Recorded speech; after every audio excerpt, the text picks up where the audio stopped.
On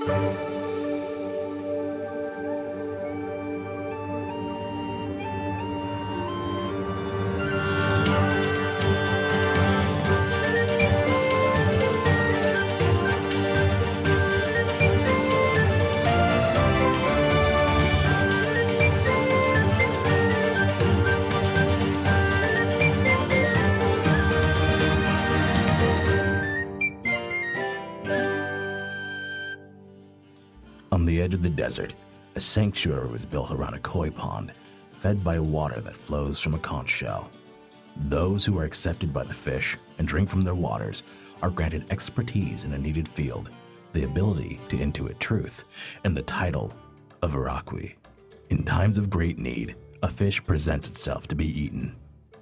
Those who eat the fish become the executor of the forgotten knowledge contained within, tasked with completing a great work for the sanctuary and doomed to die once that work is complete. The sandstorms bring with it an inscrutable threat, come to drink the knowledge and water the Iraqwi protect and share, leaving only desiccated husks behind. Now we have a new character class for Game Woven, the game, Iraqwi. You play a Iraqwi, someone who is magically good at like one thing. The skillest of skill monkey. And has probably been cross-trained in a whole bunch of other stuff, yeah. Yeah. Magically good at one thing and then Decent at everything materially good at a bunch of other things. Yeah. Skill monkeys are my jam. True. But also Darude's Sandstorm is my jam, so. You could also just have a random character be an executor who is carrying some knowledge and just can't figure out how to make their great work happen. Now, we begin the second half of Sanctuary, which is the battle for the Sanctuary. I had a thought they fully fucking forgot about this entire time that I was laughing about. You know how we just like worked in glass to being part of this whole thing? Literally, before this game started, my brain's like, I don't know, we have like some cool stuff. I kind of want to make something out of glass today. Now we got it. Got some glass. We got cool brass weapons. We got like those That's bone game mode, armor baby. enjoyers. I'm like, how can I work in Universe glass provides. swords to this? Oh, want them to have absolutely glass glass swords. swords. Everything's Yes. made out of glass because we're in a desert. True. You have All right. sand. Y'all read my Glass. mind, and that's great. It's rough its course, it gets everywhere. It also makes some sick ass blades. We share brain cells. All right, take two. All right. Now we begin the second half of Sanctuary, which is the battle for the Sanctuary. With the board set, the time has come for the Guardians and the threat to struggle over control of the Sanctuary and its power. To play this part, you'll need all of the Heart and Spade suits compiled into a 26-card deck, which I have shuffled. And then what we'll do is we'll shuffle the deck and draw the top card. Place it on one of the locations on the map. You can put the location wherever you want. You can reuse locations. You can do kind of whatever you want with it. And then we read the prompt and see how things go. We will then, after we sort of cover the prompt, we'll roll a d6 to see how things go. I've got my d6 here. The Guardians are at full strength at the start of this, but the attrition starts to wear them down. Any roll above a 2 on the die results in success for the Guardians, while 1 or 2 represent failure. On a failure, the Guardians are barely able to push the threat back. The prompts will have you determine what happens, and then the threat increases. So if we fail once, then it goes up to failure on a 1, 2, or 3. If we failure again, it's 1, 2, 3, or 4. Once we get enough failures to the point where no matter what we do, it's going to fail, because failure is on 1 through 6, the final stage for the game begins, and that is the last stand. So what we'll do is we will start with Lex. Lex, where would you like the first confrontation to take place? Which room? Hey, let's go hard and have it be at the pond from the jump. That actually makes sense. Like, they just go straight for the pond. Let's see what happened. Let's see what the conflict is. It is the 6 of spades. A trap. Just before the midday meal, a pair of Guardians spot something along the perimeter. When they investigate, a trap is sprung. One of them frees themselves just as the threat descend upon the other, stealing them away from the sanctuary to extract information by force if necessary. Let's roll here. We will see how this goes. I rolled a 5, so that is a success. So for now, the Guardians are in decent shape. On a success, the Guardian steels themselves as the interrogation begins. How did they find the strength to endure? What do they think of to distract from the pain? Normally, when one of the Inscrutable goes to take from a victim, it's chaos and trying to like walk through a storm. But to them, that's natural and normal for them. But instead, they're met with calm, which to them is anathema. It's just a warm glow of sunlight under sea glass. And to them, that is just torture, I guess. So the Guardian is basically counter-torturing the inscrutable threat. That's great. Emily, here's another prompt for you. Just when things feel unbearable, the Guardian shouts out a lie, one they hope is believable. What is the lie? Actually, not only what is the lie, how does the Guardian even lie to a knowledge-drinking inscrutable force? Wow. The fact that we got this right off the bat when we created those who recognize lies, which is not to say that they can't lie, they absolutely can. They might be better than most people. Yeah. How do they lie to the inscrutable? If the Inscrutable are about absorbing knowledge, would falsehoods be like poison to them? Maybe. The thing that is springing to mind is that they simply say that knowledge will not sustain your life, knowledge brings death, but for them it's not necessarily a lie. Gaining the lost knowledge does bring death to them, so rather than lie outright, they're just cherry-picking the truth. Okay. Yeah. As lies have a bit of truth to them. So the lie is framed as like a warning. Like they're basically saying like, you don't want this knowledge because it's just going to kill you. Mm-hmm. More or less. So then Bree, the lie is believed and the threat tosses the injured Guardian out and the threat leaves for now. What effect does this lie have on the threat? I think the threat's confused. The feeling I'm getting just from the way we've described it is almost like the threat thinks in like very like primal ways of thinking. So this thing that instinct says you need to survive, and someone, the person who knows it, is saying, no, this will kill you. It's confused. It's confused also because, like, if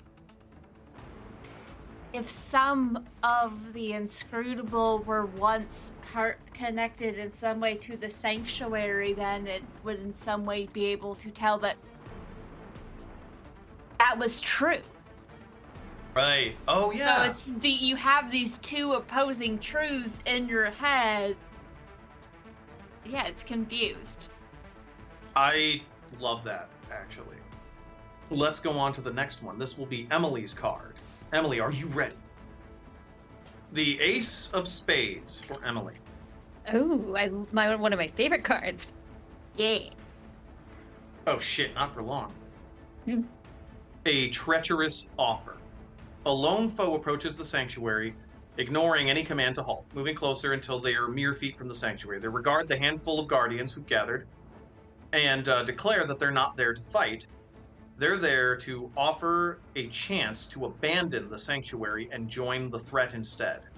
Anyone who follows is welcomed with open arms, past transgressions forgotten. Any takers? And then let's see how this goes. Oh, what room do you think this takes place in? I think just right at the lobby. Yeah, blocked right up to the front door. Emily, that is a 3. This is a success. On a success. It's hard to hold back the scoffs and laughter as the Guardians regard the figure with derision. Someone steps forward to formally reject the offer. Who is the Guardian that rejects the offer? What do they say? You know, I was really hoping for a failure. I know, I kind of was too. That was really fun. How dare you think I would like the Ace of Spades less for a chance to write a beautiful betrayal.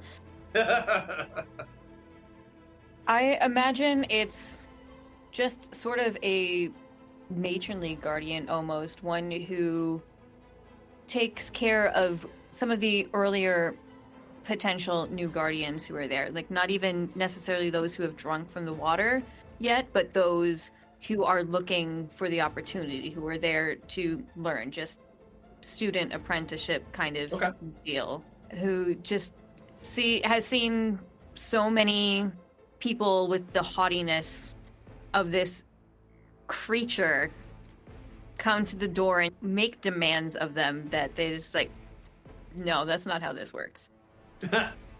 I know you think you're telling the truth, but you speak nothing but lies. That's awesome. The visitor assures them that they'll regret this decision, and then retreats.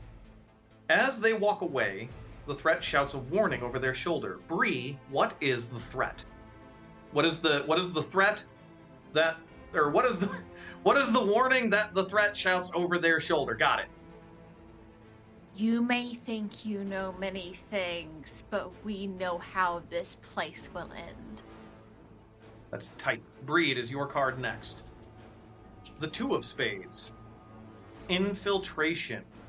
It's been quiet for a week, and some guardians lapse into a sense of security, hoping that perhaps the threat is gone for good. That night, however, the threat appears inside the sanctuary, circumventing the watch, caught off guard. What room does this take place in? I think the threat, since they don't always really have like super defined physical forms, there's a crack in the glass corner that was like fractured and created by the lightning, and no one had noticed because they just thought it was like it didn't notice it had gone all the way through. They just thought it was just like the shape of the glass or something.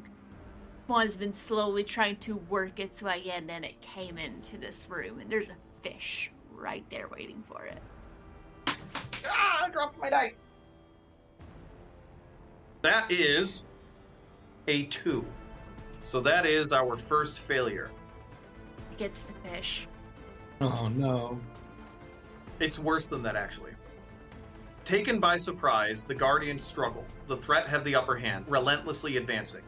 One of the most senior Guardians is struck down. How does this loss affect the morale of the other Guardians? That was the best fighter that the Sanctuary has ever seen.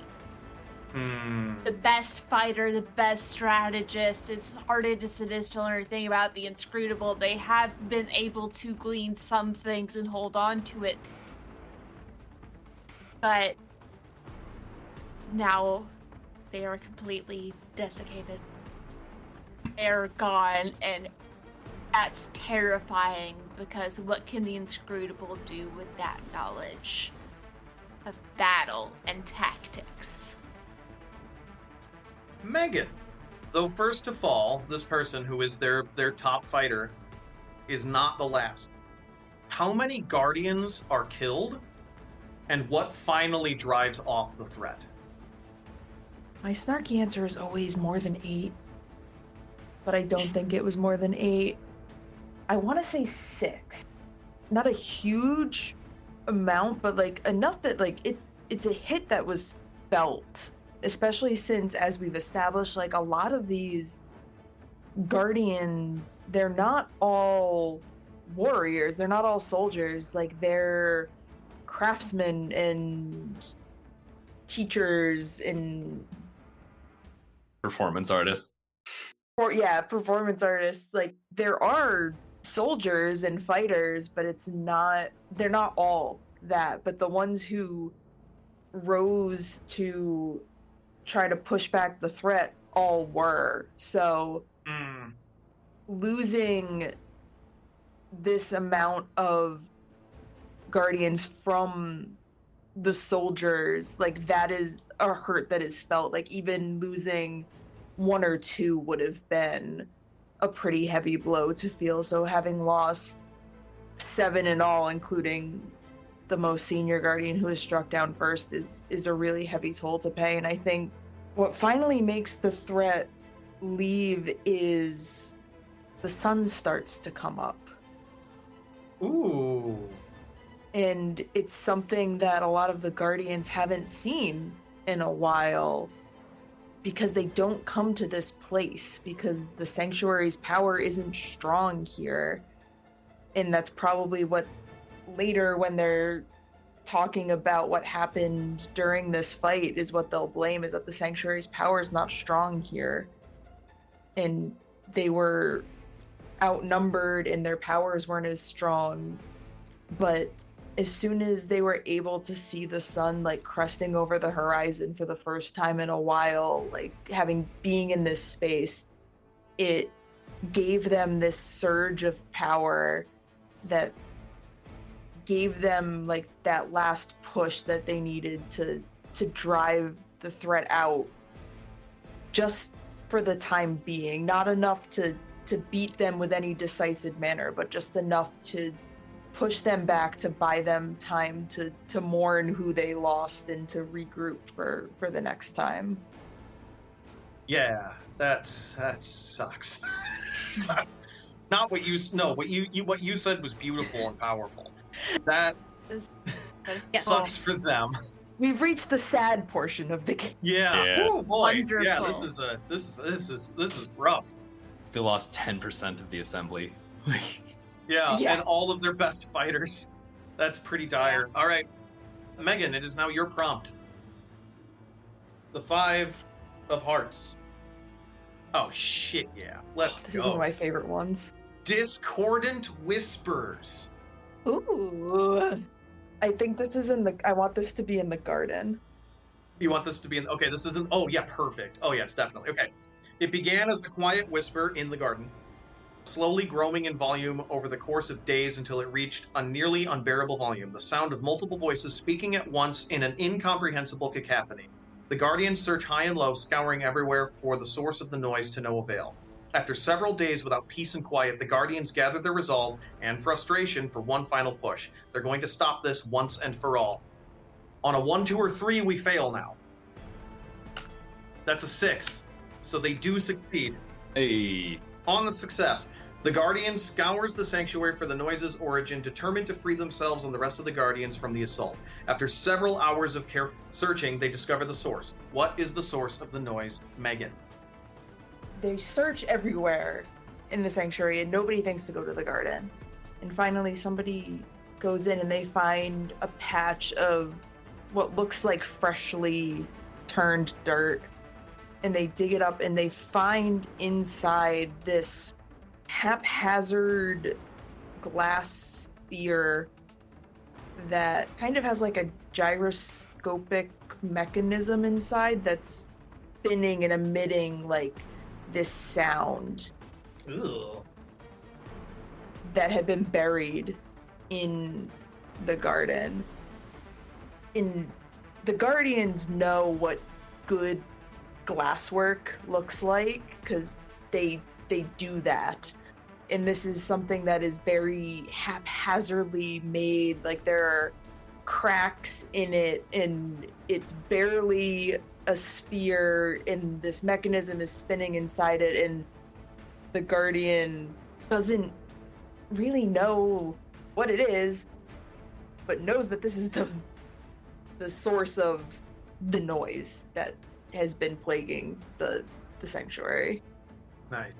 For Zad, though unfamiliar with the threat's technology, the Guardian is able to stop the sound with minimal difficulty. While inspecting the area where the noise source was found, the Guardian discovers something that will likely give the Guardians an advantage in their ongoing fight. How do the Guardians ensure the sound won't come back again? And what did the Guardian find to aid them? I mean, I think the way that they ensure that the sound won't come back is the glass orb gets shattered. Somebody takes a hammer and a nail and, like, plink, breaks. But the gyroscope inside is fascinating. They're engineer, physicist, an arcanist. People with talents start collaborating on figuring out what the fuck this thing is. I think someone goes and eats a fish about it. That's actually okay. So rewind. They have this. They have the thing. Whoever is holding it, it takes it over and is like examining it near one of these the water passages that go through, and a fish literally jumps out of the fish passage and knocks the sphere out of the person's hand, landing in the person's hands, and it drops to the floor and shatters. So the gyroscope is now exposed, the glass is shattered, and this person is just holding a fish and is like, I guess I'm an executor now. Better go eat a fish. Better go eat a fish about it. Yeah. I wonder how long it'll take me before I die.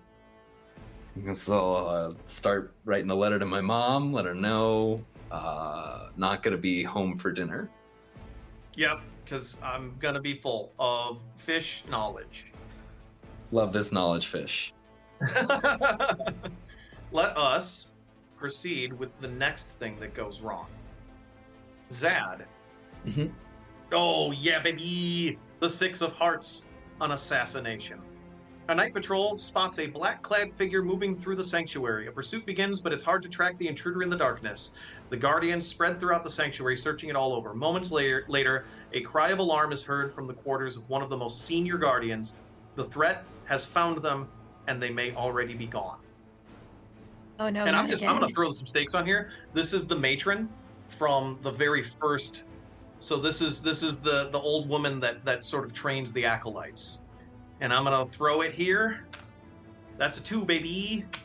No. That is a failure. failure. On a failure, the warning came too late. As the door opens, they're already gone, murdered in their sleep. The assassin, standing over the corpse, turns to flee as they're discovered, but not fast enough. They're quickly apprehended and disposed of for their crime. To some, justice was served, but all know it won't bring back what was lost. Zad, what is best remembered about the deceased? The main reason it's remembered is because she tells this story a lot, or told this story a lot before she passed. When she first came out of the water after her fish baptism, it was so difficult to articulate what she had gained that nobody thought that she had gained anything, and they thought that she had been rejected. But that kind of functional pedagogy is ultimately the skill set that she got. And it's like a lot of unobvious ways, a lot of like care. It's the she functionally became Maribel from Encanto. Yeah. She just like inherited the functioning of the sanctuary itself and the initiation of the rites, and like knows all of the tricks. Things just seem to kind of like fall into place for her around there. And she, she wasn't shy about saying it. And probably like incredibly good at communicating all of that stuff and like connecting with people like a good teacher. So like Maribel and Mary Poppins all wrapped up into one, and we killed her. Mm-hmm. You did it, Ben. I did that. That's true. You specifically. I murdered her. Actually, This is the game. Side note, I knew for a fact that as soon as we described the mechanics of the sanctuary where you go in and you get a skill, I'm like, someone's going to do an Encanto reference. I'm waiting for it. I'm waiting for that. That's fucking tragic. Okay, Emily or Lex, which one of you wants to be sadder? Oh, that's a question. I mean, I feel nothing, so I'll do it. Oh, I love to feel sad if it's intentional. Okay, so Emily, how will this person's absence be felt? I feel like everyone sort of realizes it slowly over time on their own as they notice things they didn't know were being done to upkeep the sanctuary not getting done. Oof. Corners growing dim, dark, dusty that you didn't know. The first time that someone new is trying to teach these students and they can't find the right words, but they no longer have the person they used to go to ask for them. Just this slow spread of the lights a little dimmer, but you can't explain why. And they realize this is why we didn't know what knowledge she gained, because you can't really notice it until it's lost. That was so fucking good. Lex, what guilt will those who tried to save this woman carry? Good fucking. Also, fuck you, Megan. God damn, this is So good. this is so intense. So good. I have one. Lex, do you want to ruminate or do you want to pass to Bree? Absolutely go for it. I write sad game. God damn, this is a sad one. Whoa. The first person into the room was the person she shared the room with. But they had like snuck out to like get a snack from the kitchen. They should have been there. Ooh. But they weren't, and now she's dead. Oh. Ooh. So like I should have been there and survivor's guilt and it should have been me and oh man, that is rough. That is really hard. That is a hard one. Zad, that was your prompt. That was outstanding. We're up to a 4 up for failures? We're up to a 4. You've got to beat a 4, so only a 5 or a 5 6. Lex, it is your prompt, and clock is ticking. 7 of hearts. We've got a small straight going, by the way, for those of you keeping track at home. 7 of hearts. Have this be in the prep room. Ooh, the prep room. You're gonna love this. 7 of hearts. From the sky. A strange object is seen in the sky above the sanctuary. It first appeared in the early morning hours, but has been observed throughout the day, circling closer and closer and closer as the day wears on. Though still too far away for anyone to see exactly what it is. Shortly before sunset, it picks up speed, pulling tighter and tighter circles overhead before releasing a head-sized sphere. It plummets towards the sanctuary, and the Guardians spring to action. I presume when it plummets towards the sanctuary, it is targeting the prep room. Let's see how we do here. Another freaking 2. Oh, no. That's a fail. Oh, no. Oh no. On a failure, the sphere falls faster than anticipated, slamming into the ground, slamming into the prep room with a blinding explosion. It topples structures and tosses Guardians in the vicinity. Lex, what is destroyed? Who is injured? Ooh, what is destroyed? Well, aside from the obviousness of the prep room, it is all the notebooks left by past Oh, executors. No. all the notebooks, all that kind of broke my heart. Oh, I knew that was gonna be it the second it hit the prep room. It's like an object. I'm like, those notebooks are gone. Man, who is injured? Good question. I think someone was about to eat a fish about all the stuff that's been going on. Oh, So, like, it's like one of those scenes where you see someone just like go for the doorknob and then. and in the meantime, everyone is in the gathering chamber, and like they're waiting because they're like, okay, all right, we're gonna eat a fish and we're gonna figure it out, and then boom, there's and I can imagine kind of the cinematography where the director is implying that the sphere is going to hit the gathering chamber, sort of with the way the shot composition is put together, but then when the impact happens, it actually hits the prep room, and everyone in the gathering chamber is like, oh no, what the fuck just happened? And what happened to the fish? So what I imagine is the executor is like barely holding on, and the dust is settling, and them wounded on the ground, they see the fish flopping on the floor, just kind of eats it raw. Ooh. It's like, I'm dying, the fish is dying, I gotta find out what was happening. Just kind of like inhales the thing. I'm going to open this to the table because that actually leads really well into the next prompt for this. When the smoke clears, the sphere has been reduced to shrapnel. But what knowledge is gleaned? So this would be the second sphere that's been here, right? Yeah, Mhm. they're using sphere technology. The knowledge they gain is that all the things they've been throwing at them have been inventions or advancements of previous Guardians, but like bastardized and like barely half understood. It's like the spark notes of the things they've come up with turned against them. Gotcha. Okay, Emily, your prompt. Remember, Only a 6 survives here. Ouch. Queen of Hearts. The ransomed patrol. In the early hours, a patrol disappears without a trace. Once noticed, the Guardians scour the sanctuary for any sign, but no leads arise. Later at sundown, a message from the threat arrives. They have the missing patrol, and they're demanding a hefty ransom, or they will be killed at sunrise. A 1. Did we say what room this is for? No, but I feel like since sunrise, the lightning. Yeah, it's got to be the Lightning room. glass chamber. On a failure, a sinking feeling washes over as the Guardians realize that the demanded price is simply too high to be paid. What is the ransom? Oh, Not the Lightning ring. Jim. No. Why would the ransom be a That's singular first. fish trapped in the wall when there's an entire pond? Because they want know the what that water. fish knows. You can keep your stupid fish. We want the water in the pond. Oh, they want all the water. Water from the pond. The knowledge Yeah. water. They want their water back. What was given should be returned, and that's not gonna happen.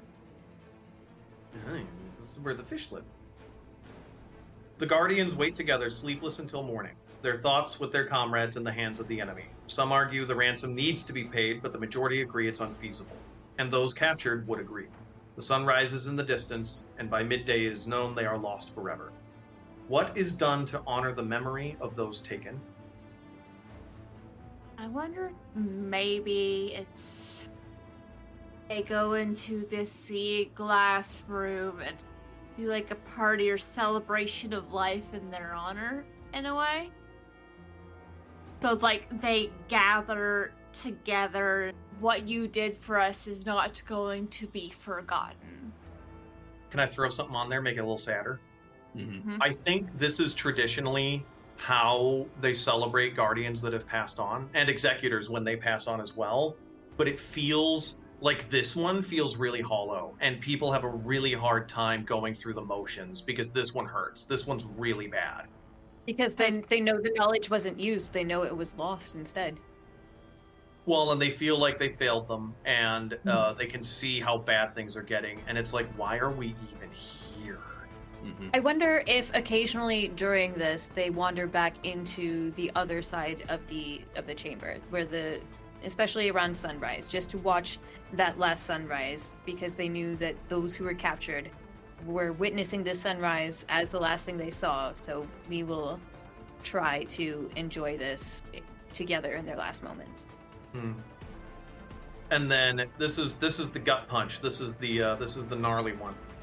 How does the decision made to not pay the ransom sow dissent among the Guardians?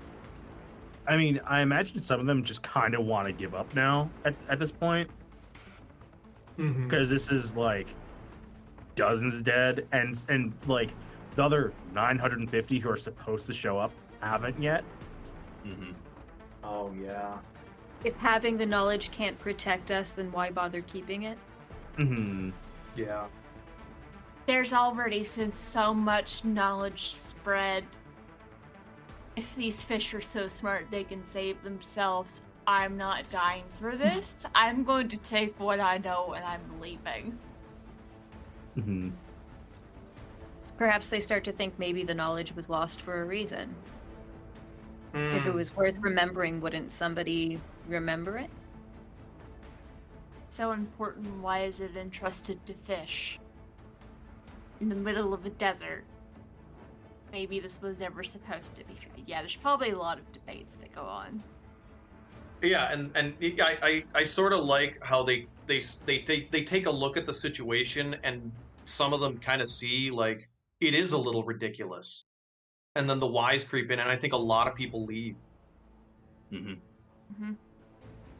All right, well, this is it, the last stand.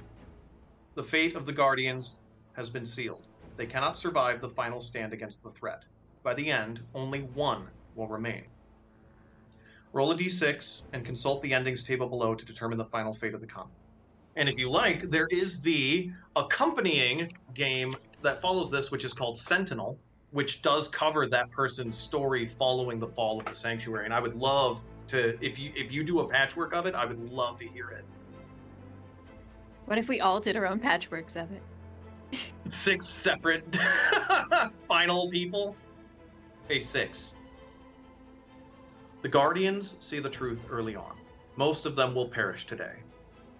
But they also know that with one more concentrated attack, they could push the threat back possibly forever. The cost is steep, the risk high. It would leave the sanctuary without protectors. Only one Guardian can be spared to stay behind, chosen to be the sole survivor and lone sentinel should the threat ever return.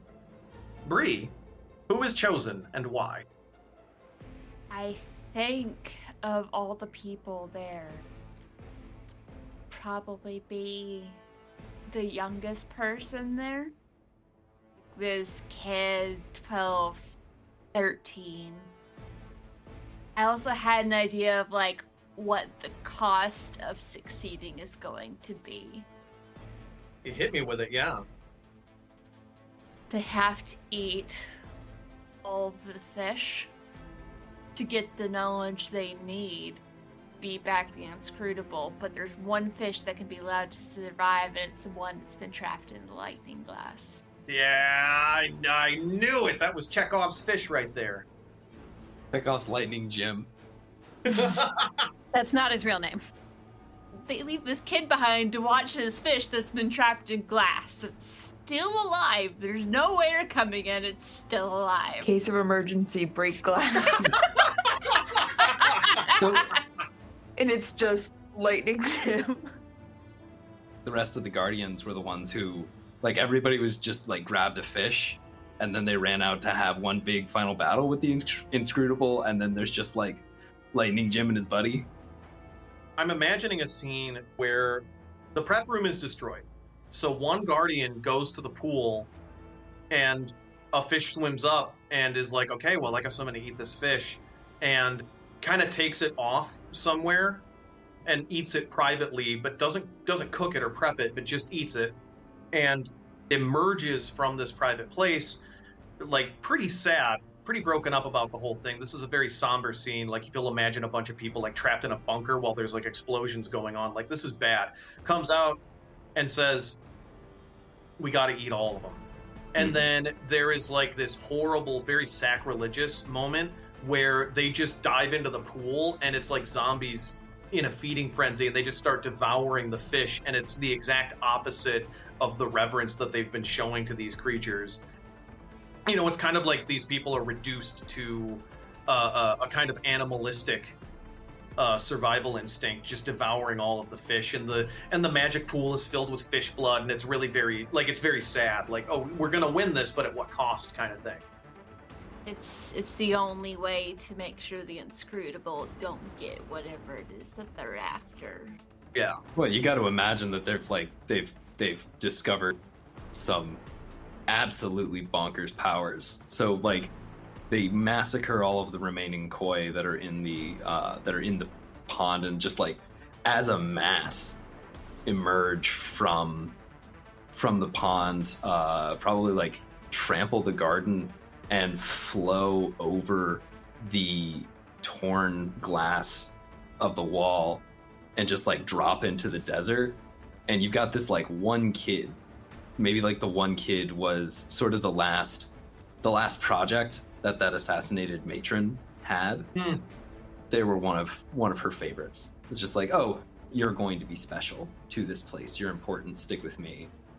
This kid climbs up the outside of the dome and watches, and just off in the distance, there's, like, explosions and screams and so much chaos as the Guardians fight this final battle against the Inscrutable that a dust storm kicks up. And by the time it settles, everything is gone. What if first thing she taught him was how to safely carve glass? So as he's watching this, we just see he's managed to almost perfectly carve out the bubble of glass that the fish is trapped in. So he's just watching it with the fish.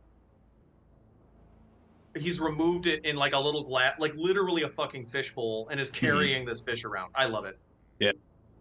That is the last fish and the last piece bit of the magic water that's left. Oh, no. so sad. What is the last thing this kid says to his fellow guardians before the guardians leave? I'm glad we got to watch one last sunrise together.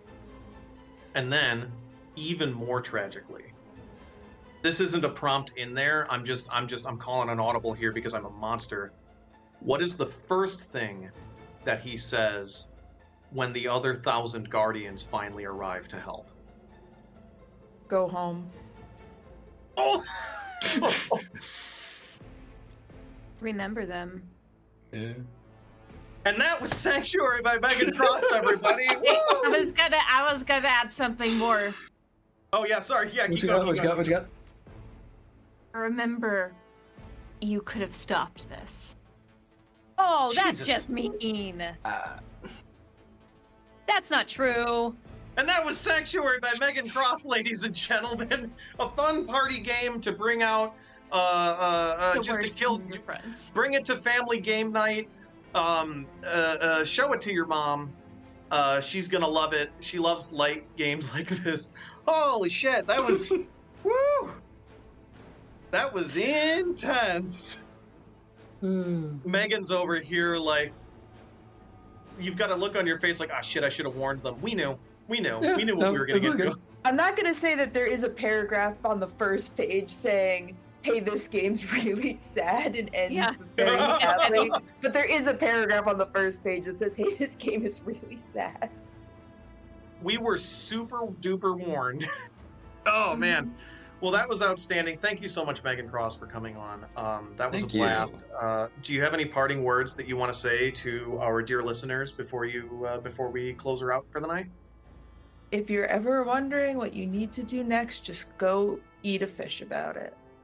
You heard it here first on Game Woven, folks. Eat a fishing about it.